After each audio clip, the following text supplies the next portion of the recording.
സ്ഥലത്ത് തുറവൂരിൽ അരൂരിൽ അപകടം നടന്ന സ്ഥലത്ത് നാട്ടുകാർ പ്രതിഷേധം നടത്തുകയാണ്. ഇപ്പോൾ അതിന്റെ ദൃശ്യങ്ങളാണ്.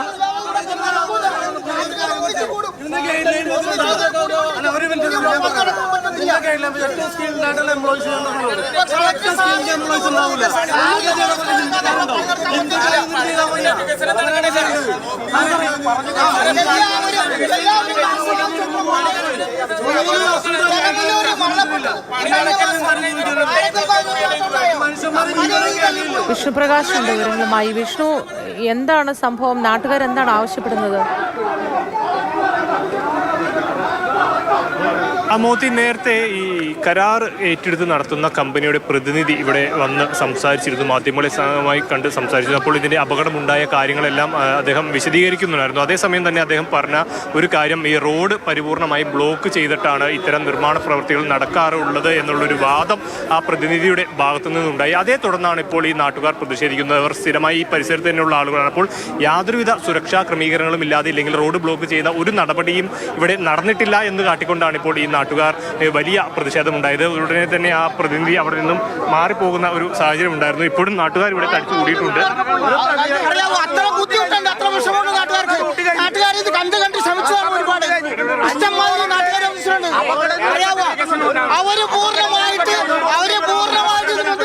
തീർച്ചയായിട്ടും ഈ അപകടം നടക്കത്തില്ല. അറിയാവോ, ഒന്നും ചെയ്തിട്ടില്ല. അതെ, പൂർണ്ണമായിട്ട് ഉത്തരവാദിത്തപ്പെട്ട ഓഫീസർമാർ വേണം, ആരുമില്ല.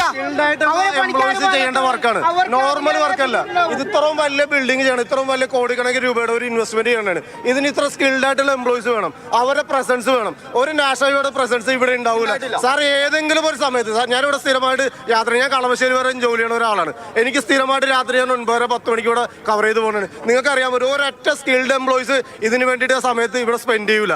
ഇവിടെ നാഷണൽ ഹൈവേയുടെ ഒരു അതോറിറ്റിയിൽ ഒരു ആൾക്കാരും ഉണ്ടാവില്ല. ഇവരെ കുറച്ച് ഹിന്ദിക്കാരുണ്ട്, ആ ലേബേഴ്സ്, അവർ ഏറ്റവും താഴെ കിടക്കുന്ന ലേബേഴ്സ് ആണ്. അവർക്ക് സ്കിൽഡ് എംപ്ലോയീസ് അല്ല, അവരെ ലേബേഴ്സ് ആണ്. ലേബേഴ്സിന് കൊടുക്കാവുന്ന പ്രയോറിറ്റി അത് മാത്രമേ ഉള്ളൂ. അവരത് ഹാൻഡിൽ ചെയ്യും. എന്നുവെച്ചാൽ ഇത് കൈ കാണിക്കും, ഒരു ക്രൈം കൊണ്ടുവരും, പൊക്കി വെക്കും. ഇത് മാത്രമേ ചെയ്യുന്നുള്ളൂ. അത് തന്നെ അവർക്കുള്ള പണി എന്ന് പറഞ്ഞാൽ അവർ ഏറ്റവും താഴെ കിടക്കുന്ന ആൾക്കാരാണ്. ആ താഴെ കിടക്കുന്ന ആൾക്കാർക്ക് ചെയ്യാവുന്ന സ്കിൽഡ് എംപ്ലോയീസ് അല്ല അവർ ചെയ്യേണ്ട ജോലികൾ മാത്രമേ ചെയ്യുള്ളൂ. പക്ഷെ ഇതിന് മുകളിൽ ഇത്രയും വലിയൊരു ഓപ്പർച്യൂണിറ്റി ചെയ്യുന്ന സമയത്ത് ഇതൊന്ന് കൺട്രോൾ ചെയ്യാനാ, അല്ലെങ്കിൽ അതിന് ഗൈഡ് ലൈൻ കൊടുക്കാനോ ഒരാൾ പോലും നിൽക്കാറില്ല. നിങ്ങൾ വേണമെങ്കിൽ ഇന്ന് രാത്രി വേണമെങ്കിൽ നിന്ന് നോക്കൂ, ഇന്ന് രാത്രി പോലും ഇതിനകത്ത് സ്കിൽഡ് ആയിട്ട് ഒരു എംപ്ലോയി ഉണ്ടാവില്ല. 100%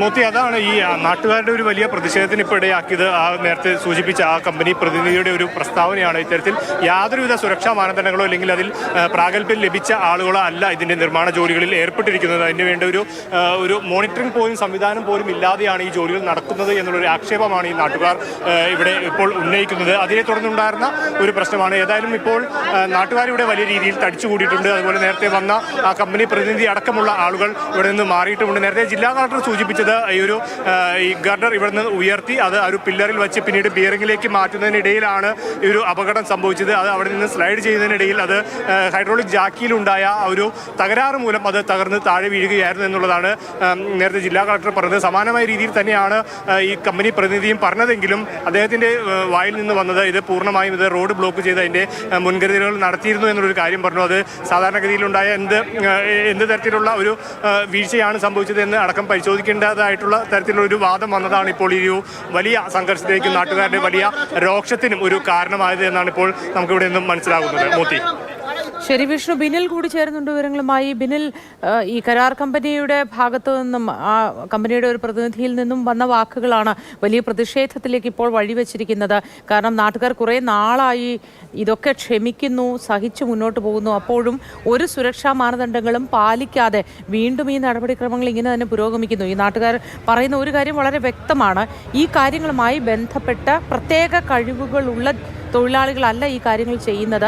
അന്യസംസ്ഥാനത്തു നിന്നുള്ള കുറച്ച് തൊഴിലാളികൾ പണിയെടുക്കുന്നു എന്നതല്ലാതെ മറ്റൊരു തരത്തിലും ഈ കാര്യങ്ങൾ നിയന്ത്രിക്കാൻ വേണ്ട കഴിവുകളുള്ള തൊഴിലാളികൾ, പ്രത്യേക ശേഷിയുള്ള തൊഴിലാളികളല്ല, സ്കിൽഡ് ലേബേഴ്സ് അല്ല അവിടെ ഉള്ളത് എന്നാണ് പറയുന്നത് ബിനിൽ. മോത്തി, പലതരത്തിലുള്ള പരാതികൾ ഈ നിർമ്മാണവുമായി ബന്ധപ്പെട്ടുണ്ട്. അല്പം മുമ്പ് ജില്ലാ കളക്ടർ ഇവിടെ എത്തിയിരുന്നു. ജില്ലാ കളക്ടറുടെ പ്രതികരണം വന്നത്. ഇവിടെ ഗതാഗത നിയന്ത്രണം നേരത്തെ തന്നെ പറഞ്ഞിരുന്നതാണ്. ആ ഗതാഗത നിയന്ത്രണം എന്തുകൊണ്ട് ഇല്ലാതെ പോയി എന്നത് പരിശോധിക്കുമെന്നാണ് അദ്ദേഹം പറഞ്ഞത്. പിന്നാലെ ഈ കരാർ കമ്പനി, അതായത് അശോക ബിൽക്കോണിന്റെ പ്രതിനിധി ഇവിടെ എത്തി. അദ്ദേഹം പറഞ്ഞത് ഗതാഗത നിയന്ത്രണം നേരത്തെ തന്നെ ഉണ്ടായിരുന്നു, പിന്നെ എങ്ങനെ ഈ വാഹനം വന്നു എന്നത് പരിശോധിക്കണമെന്നാണ് കൺസ്ട്രക്ഷൻ കമ്പനിയുടെ പ്രതിനിധി പറഞ്ഞത്. അതോടുകൂടിയാണ് പ്രദേശവാസികൾ പ്രത്യേകിച്ച് വലിയ പ്രതിഷേധത്തിലേക്ക് പോയത്. കാരണം ഇവിടെ നടക്കുന്ന ഒന്നും കൃത്യമായി നിയമപരമായി അല്ല എന്ന ആരോപണം അവർക്കുണ്ട്. ആ പ്രതിഷേധം ഉയർന്ന ഘട്ടത്തിൽ ആലപ്പുഴ ജില്ലാ കളക്ടറെ ഇപ്പോൾ നമുക്ക് ദൃശ്യങ്ങളിൽ കാണാം. പ്രതിഷേധം ഉണ്ടായപ്പോൾ പതുക്കെ ജില്ലാ കളക്ടർ ഇവിടെ നിന്ന് മുങ്ങി മറ്റൊരു സ്ഥലത്തേക്ക് മാറി നിൽക്കുന്നതാണ് നമുക്ക് ഈ ദൃശ്യങ്ങളിൽ കാണാൻ കഴിയുന്നത്. അതായത് ഇവിടെ നേരത്തെ തന്നെ പല ഘട്ടങ്ങളിലും ഇത്തരത്തിൽ പ്രതിഷേധങ്ങൾ ഉണ്ടായപ്പോഴൊക്കെ അതിൽ നിന്ന് ഈ ജില്ലാ ഭരണകൂടവും സർക്കാരും ഒക്കെ ഒഴിഞ്ഞു മാറി നിന്നതിന്റെ ഒരു പരിണത ഫലം കൂടിയാണ് ഇത് എന്ന് വേണമെങ്കിൽ നമുക്ക് പറയേണ്ടി വരും. കാരണം ഇതാദ്യമായല്ല ഈ ദേശീയപാത നിർമ്മാണവുമായി ബന്ധപ്പെട്ട പരാതികൾ ഉയർന്നു വരുന്നത്. ആ പരാതികൾ ഉയർന്നു വന്ന ഘട്ടങ്ങളിലൊക്കെ തന്നെ കൃത്യമായ ഇടപെടലുകൾ ഉണ്ടാകാതെ പോയി എന്നത് ഏറ്റവും പ്രധാനപ്പെട്ട ഒരു കാര്യമാണ്. പ്രത്യേകിച്ച് ഇവിടുത്തെ ജനപ്രതിനിധിയുടെ ഭാഗത്ത് നിന്ന് അടക്കം അക്കാര്യത്തിൽ വീഴ്ചകൾ സംഭവിച്ചുവെന്ന് നേരത്തെ തന്നെ നാട്ടുകാർക്ക് വലിയ പലയിടങ്ങളിലും ജില്ലാ കളക്ടർമാർ നിരവധി തവണ ഇതിനുള്ള നിർദ്ദേശങ്ങൾ നൽകിയിട്ടും അതൊന്നും പാലിക്കാതെ ഇപ്പോഴും നിർമ്മാണങ്ങൾ മുന്നോട്ട് പോകുന്നത് നമുക്കറിയാം. ബിനിലും വിഷ്ണുമാണ് വിശദ വിവരങ്ങൾ ഇതുമായി ബന്ധപ്പെട്ടത് പങ്കുവച്ചത്. ജില്ലാ കളക്ടർ ഇക്കാര്യത്തിൽ ഒന്ന് ചെറുതായി മാറി നിൽക്കുന്നത് ബിനിൽ പറഞ്ഞത് വളരെ ശരിയാണ്. എല്ലാ നിർദ്ദേശങ്ങളും നൽകിയിരുന്നു എന്നാണ് പറയുന്നത്. ഈ നൽകിയാൽ ഇത് പാലിക്കപ്പെടുന്നുണ്ടോ എന്ന് ഉറപ്പുവരുത്താനുള്ള ഉത്തരവാദിത്വത്തിൽ നിന്നും ഇവർക്ക് വ്യതിചലിക്കാനാവില്ല. സർക്കാരിനും ജില്ലാ ഭരണകൂടത്തിനും ബന്ധപ്പെട്ട അധികൃതർക്ക് ആർക്കും ഇതിൽ നിന്നും വ്യതിചലിക്കാനാവില്ല എന്നതാണ്. അങ്ങനെ വ്യതിചലിച്ചതിന് പകരം നൽകേണ്ടി വന്നത് നമുക്കിടയിലുള്ള ഒരു സാധാരണക്കാരന്റെ ജീവനാണ് എന്നതാണ് അതിന്റെ ഏറ്റവും ദുഃഖകരമായ ഭാഗം.